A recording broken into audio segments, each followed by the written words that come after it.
Get inspired. Get motivated. Light your fire. Create your life. This is Creativity Sparks Journal.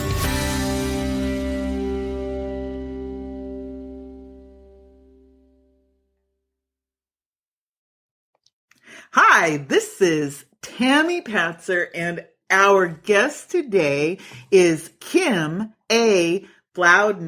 and she's actually a Minnesotan transferred to California. And the cool thing about Kim is that she has created 11 adult coloring books, including, and this is kind of fun, but of course this is a G-rated show, but she's actually created what are called Sweary mandala books. So she'll obviously tell us a little bit about that. And then of course some other titles are Get Coloring, Get Happy, Color for Christmas, Fun and Fanciful Mandalas, Perfectly Imperfect Mandalas, and Beep, Let's Color Sweary Mandalas, and Don't Be a Horse's Beep. So this should be a fun conversation. And of course, you can find out more about Kim and her books on Amazon. But let's get down to actually talking with Kim. Welcome. Hi there. I'm so happy to be here. Great. I'm happy that you're here too. So let's get down to the basics. Tell me a little bit, how in the world did someone from Minnesota who moved to California end up creating coloring books? Well, that is a story we don't have time for, but I can tell you this much, that in the last 5 or 6 years, I've had a lot of different life experiences happen, and some of them were quite stressful. And by the fall of 2012, I'd lived through several very stressful life experiences, and I never was a true artist before, but I needed a hobby. I needed something to distract me from everything that had been going on. So I looked online and found parkour. I don't know if you know what parkour is, but it's that incredible, like almost gymnastic type exercise where people bounce off buildings and stuff. And I thought, well, that's cool, but I don't think I'm going to be able to do that. And then I found some Zentangle stuff, and it totally reminded me of what I used to doodle a lot in high school, and I just had totally forgotten about it. So I started doodling and drawing, and from the very beginning, my mom kept telling me to make a coloring book. So that's kind of how it all began. So when did you actually publish your first coloring book? I actually did not publish my first coloring book until late August of last year, 2015. And then I've just been like a coloring book. It's been coloring book crazy because it's like they just keep coming out. I don't know what to tell you, but they just keep showing up. So how long are these coloring books that you've created? They are anywhere from, the Christmas book is the shortest book. I think that's like 15 pages. And then the last book I did is about, I think the biggest book I've done is the Valentine's book, How do I Love You, Color the Waves. That's 36 images. They range from like 15 to 36 images, just depending. So yeah, anywhere in those ranges. So are your designs, are they all original? Do you hand draw them? Yes, they're all original. I hand draw everything, which can be challenging sometimes when you're producing a coloring book to get those hand drawn lines looking good. But yeah, I do hand draw everything. The mandalas, I use a really simple mandala program, but then I basically fill it in. So so it's fun. So with the mandala, you create the mandala. I create a mandala. Yeah. I mean, I'm still creating that mandala. That mandala design is still my own, but it's a computer generated just so there's no way I could draw a mandala like that. And then I add my own kind of flowy style inside the mandala. So it's kind of a unique thing. I hadn't seen it until recently. I just noticed there's one other artist out there I saw today. I'm like, oh, someone's doing that now. But mine was kind of the first one that did this, as far as I know. And as far as I know, I was first with the Sweary mandalas as well, first to market. So that was fun. So do you do most of your books in themes? And can you define like Sweary a little bit? I mean, you don't have to give me the words, but how do you incorporate that? I'm going to tell you a little story about how the whole Sweary thing happened. Okay. Yeah, I love these books. It's so funny because my artist name is Keleki Love. Keleki Love, the word love. I wouldn't, I'm not really, I do swear. And sometimes I swear a lot, but it kind of was not where I was thinking my artist thing was going. But I kept getting people putting the swearing stuff on my timeline and saying, oh, you should do a swearing book. And then once, it was a Saturday morning and I woke up and I read something in one of my Facebook groups about how these sweary books were taking off. And it was like in my mind's eye, I'm like, oh my gosh, I can do that with my mandalas. And I literally was up and out of bed and had that book done and on Amazon by Monday morning. The first one, Oh Bleep, Let's Color Sweary Mandalas. It was like I couldn't stop. It just came out of me. So yeah. So and I didn't even want to do it. And this has been my bestseller so far. Oh, I love that. Oh Bleep. Yes. Oh Bleep. And then the second one I had to do because my grandma, who is going to be 90 this year and lives in Wisconsin, is the most prolific swearer I have ever heard in my whole life. And my whole family came forward and said, oh, you have to do a book for grandma. So she always says, don't be a horse's bleep.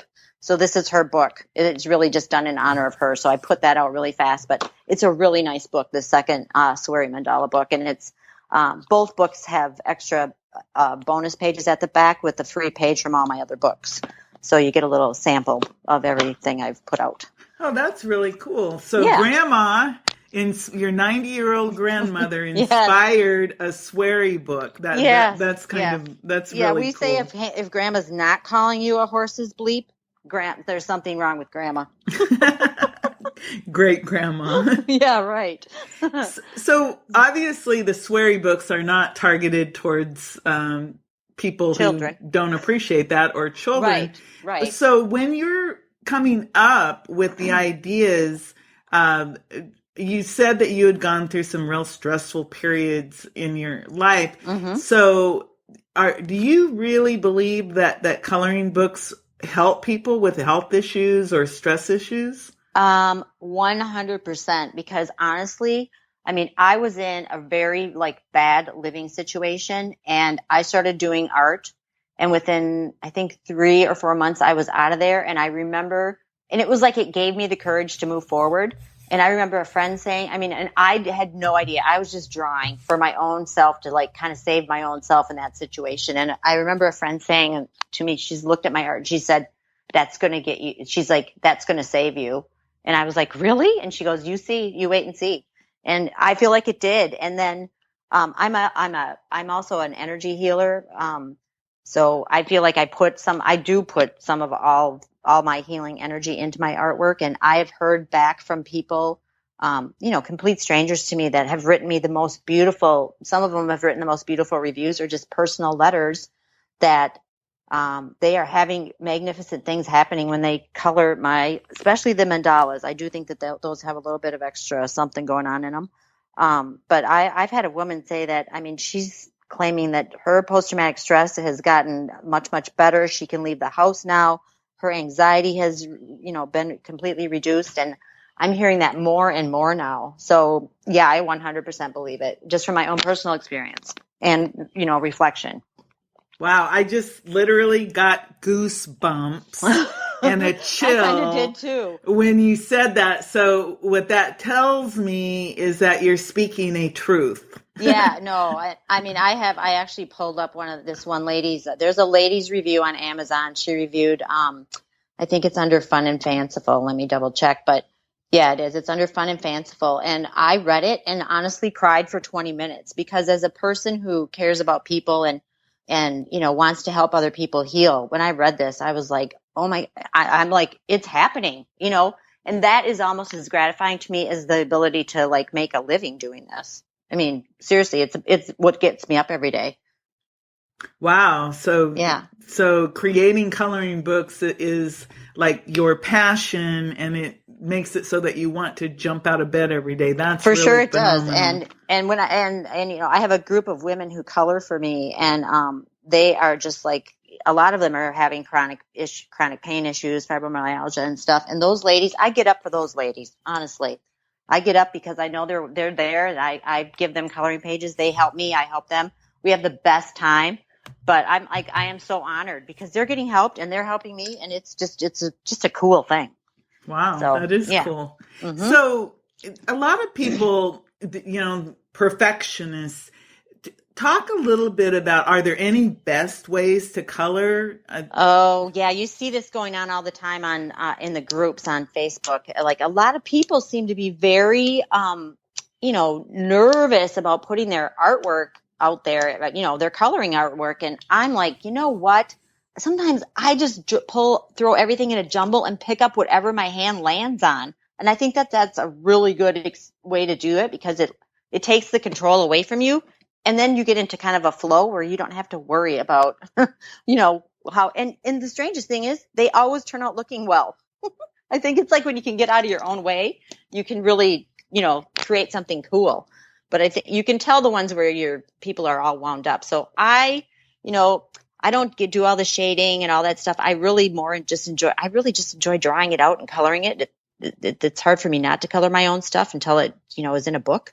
But, yeah, I just think have fun with it. Just do weird color combinations and, get outside the box. And like, I have a friend who takes my books and she goes right outside the lines. She takes a piece of my artwork and then makes it into her artwork. She never stays in the lines. She goes outside the lines. She colors it, but she draws her own stuff and makes a whole different thing. And I'm like, that is the coolest thing. And I think that's what this is about. Just get outside your own framework. So as far as the tools of coloring go, what are some of your favorites? Honestly, I love my Crayola twistables. They're my favorite. What is a twistable? I haven't seen that. They're like a coloring crayon for an adult. They're like a combination between a colored pencil and a coloring crayon. And it's just the ones I like. Well, no, I just bought some new ones. They're small. The ones I have are about the size of a colored pencil, but they twist up it's like the coloring crayon part twists up. And it's a narrower than a coloring crayon would be, and a little bit tougher. But I bought those. I think I just have a real kind of a fondness for them, because those were one of the things I first bought to color with when I was kind of coming out of my trauma, and we've bonded. But they're great. And they last forever.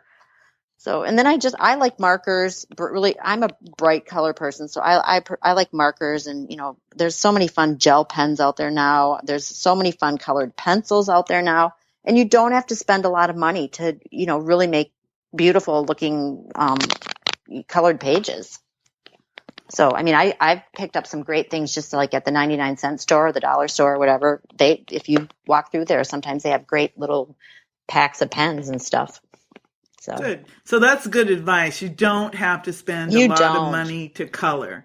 Honestly, because some people spend a lot of money on the colors. I got the Prismacolor pencils, which are like everyone's lusting after those. If you see, if a day doesn't go by that I don't see Prismacolor pencils, I know that something's not right in the coloring world. So, because everyone wants those. So I got them, and I'm like, they're fine. I don't know if they're any better than my Crayolas that I paid $5 for versus my Prismacolors that I paid $50. So I don't know. I have to maybe work with them a little bit more. But I mean, for me, it's like I just enjoy the coloring, and I just kind of let it happen. So if you were to give people 3 tips about how to get the best results when they color something, let's say that they're thinking, oh, maybe I'll give this to someone as a gift, or I want to hang it on the wall, or make it last, what would be 3 tips you would give people?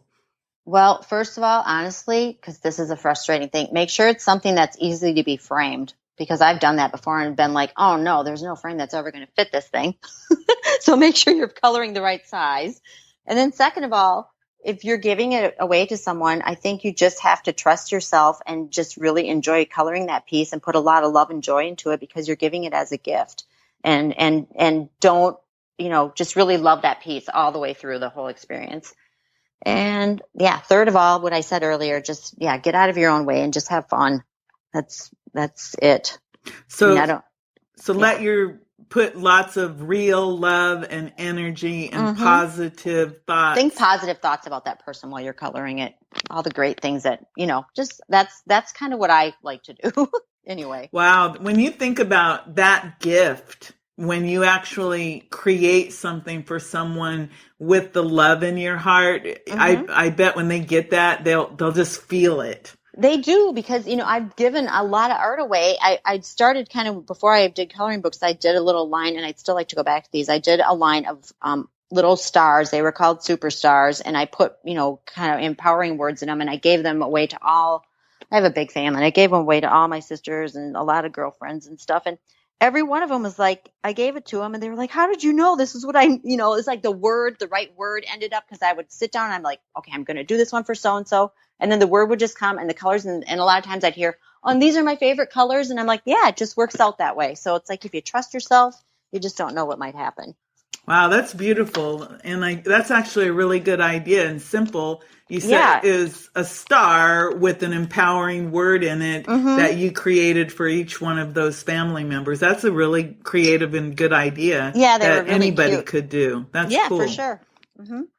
So do you think that coloring books are for adults, do you think it's just a fad, or what do you think is going to be happening with coloring books now and into the future?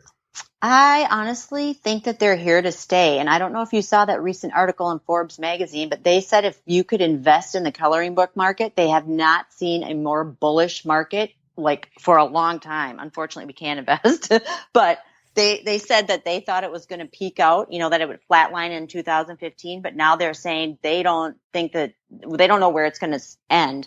And I honestly think there's always going to be a market for this. And I'll tell you why, because I myself have been looking for adult coloring books probably for the last 20 years. I've always loved to color, but I had I just never could find any decent books. So, and I hear from a lot of people that, kind of that same experience, that they're so grateful now that they don't have to, color in the kids' books and stuff. But yeah, I think it's here to stay, especially with all the fun things that people are coming out with, like the Sweary. There's the coloring journals. I mean, there's just so many different fun things. Someone's doing greeting cards, fun stuff. Wow. So let's shift gears a little bit and talk about the business side of coloring books, because I actually, when you said if it's a bullish market and people want it, and I think it's only limited by your own imagination if you were to create coloring books. So if I wanted to start, being a coloring book or a coloring journal creator, how would I do it? And do I need to be an artist to get involved? You don't have to be an artist, for sure. You don't. I have to say that there are, I think there's teams of people that have best-selling books on Amazon right now who are not artists. I think what they do is they get together and they work with licensed art. And so you could buy licensed art and put together a book easily. There's people who buy licensed photographs and turn it grayscale and make a book. So you don't necessarily have to be an artist. And I think it helps if you are. I mean, you have to have a bit of an artistic sense, I think, even to be able to put a decent book together to some degree. But you really don't have to be an artist if you don't want to be. You can start. There's plenty of people that are making mandalas with, there's mandala software and stuff that you can get. You can use that to make mandalas. You can make patterns. There's pattern generators. You can do that. And I mean, at least when you're doing the mandalas and the pattern generators, you're using some artistic stuff. If you're using licensed art, you have to have a bit of an eye just to put the page together, but not necessarily like a drawing type person. No, you don't have to do that if you don't want to. So when you created your books, did you use a traditional publishing company or did you self-publish? I had no idea what I was doing when I started out. My mom just kept saying, make a coloring book. And finally I got to the point where I'm like, hey, I think I could make a coloring book now. I actually did a blog last year as a challenge to myself. I did it. It ended up being 60 days. It was 30 days. I had 30 and I didn't color for 30 days. I didn't color the artwork. And so a lot of that artwork ended up, much of it is in the first book. So it kind of was like, I had this pile of black and white artwork and I'm like, hey, maybe I should make a coloring book. So I didn't know anything about that they were going crazy or anything like that. I was just kind of following my own path. And so doing investigating how to do that, Create Space, which is an Amazon owned company, is a very easy way to self-publish a coloring book. They walk you through it. I mean, it's pretty simple. Create Space on Amazon, so you could start. Well, it's createspace.com. It's owned by Amazon. But okay. Yeah, anybody can publish a book on Create Space. It is like easy peasy. So you actually gave yourself a 30-day challenge to just create art, and write a blog about each day. Okay, so you didn't stop to color. So no, and then I went on. It was kind of such a good experience that I went on for another 30 days, and I colored each piece and then wrote a little blog about it. So, yeah. So you took 60 days to allow yourself to be fully creative in creating. Yeah, it was a challenge. I mean, some days I did not want to draw, and I didn't want to write, but I did it, and it actually was a very good exercise. It really kind of jump-started me to get really moving with my art. And it put me out there. It's like it takes a amount of courage to do this in some ways because you're putting yourself out there to some degree. And so that was my first step of saying, hey, I'm here and, here's my artwork. And I didn't get a lot of readership, but I did I did get some.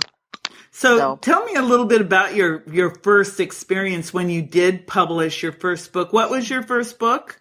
Get Coloring, Get Happy, the purple book. Did you get very many sales?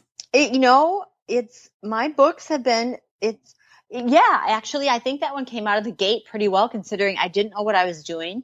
And, of course, a lot, like your friends and family buy it, but after the first month, then that trickles off. And fortunately for me, my sales haven't been huge, but I've always had sales, and that book has continued to sell. So, it's not had the success like Oh Bleep, Let's Color Sweary Mandalas has, but it is one of the more successful of the books. I don't know why. Those first ones always seem to be more successful. So the key is slow and steady and get it out there, publish it. I think that's the big secret is you have to actually upload it and get it out there so people can find it. Yes, and then they buy it. Yeah. And if they like it, they want more from you. Right. Have you found that's true, that people will buy most of your stuff? Yes. Yeah. You know what? That's so funny. I signed on to Facebook on Monday morning, and there was a woman who I don't know, but she runs a Facebook group. And she had made the cutest graphic, and she's like, oh, I just finally got my Amazon cart pared down, and I'm so happy that I was able to get all of kim-a-flodin's books. And there my books were all spread out with, some of her gel pens and all that. I was like, oh, I love this. This is the way to start a week. So you have groupies. I'm getting groupies. Yes, yeah, coloring book groupies. That's what I said. I'm like, I feel like a minor celebrity. And I had that couple follow me off a plane that time. Like last year in the summer, it must have been like last fall because I just had the books published and I had to go somewhere, and they followed me out of baggage claim and said, can we see what you were coloring? And I was like, oh, I'm like a rock star. So did you show them what you were coloring? Did they get loved them? it. And they were like, yeah. And they wanted to know where they could get it. And it's been a funny experience. I mean, I run into people all the time, and I color in public, and people ask me, and then people are like, my mail lady, she's like, oh, I'm getting your book. I'm like, okay, do it. So yeah, it's just funny. You run into people in funny ways. And I think it's good to color in public. It gets people to, paying attention, and you start good conversations. So use your coloring books to color in public. People will notice that you start a conversation, and then of course you can sell more books. And I think that advice works no matter what business you are. If you can show people samples or demonstrate what you're doing. If you happen to have a spare blank book in your bag, well, hey, there you go. Right. You can sell that book right there. Right. So and again, the books don't have to be coloring books. They could be a book that you wrote about any topic. But coloring books are cool because they're colorful. Right. Those people probably wouldn't have followed me off the plane if I just for asking me what I was reading. Right. You know? So yeah, I've never had that experience, but yeah. Oh, that's really, really cool. So if people want to find you and learn more about you, where can they go? They can find, my website is Keleki Love. It's KELEKILOVE.com. And, I'm on Amazon as Kim-a-flodin. So there's I have my author's page and all my books are there. And I'm on Facebook. I have a Facebook artist page, Keleki Love, but all that stuff is on my website, KelekiLove.com. Yeah. And we'll include all of the links in our show notes also. So, Kim, do you have any gold nuggets for people who either want to color or want to start producing coloring books? Well, I think if you want to color, I think I kind of covered that. I think you should just go for it and don't have any expectations about anything. Just have fun. And if you want to make coloring book, if you're someone who's like got the drive to make coloring books, I think you should go for that too. Even no matter how you want to do it. It's like, there's nothing, really the cool thing about this whole coloring book thing. It's like, I've made something from nothing. I mean, I'm just doodling over here. So, and I'm having a great time. So I would say if you think if that sounds like something fun for you, you should do that. Great. So, yeah. Well, Kim, thank you so much. And thanks for bringing such positive energy to the show today. I really appreciate that. Oh, it was my pleasure. I had a great time. Thank you so much for inviting me. This is Tammy Patzer. Go and make it a great day. Get inspired. Get motivated. Light your fire. Create your life. This is Creativity Sparks Journal.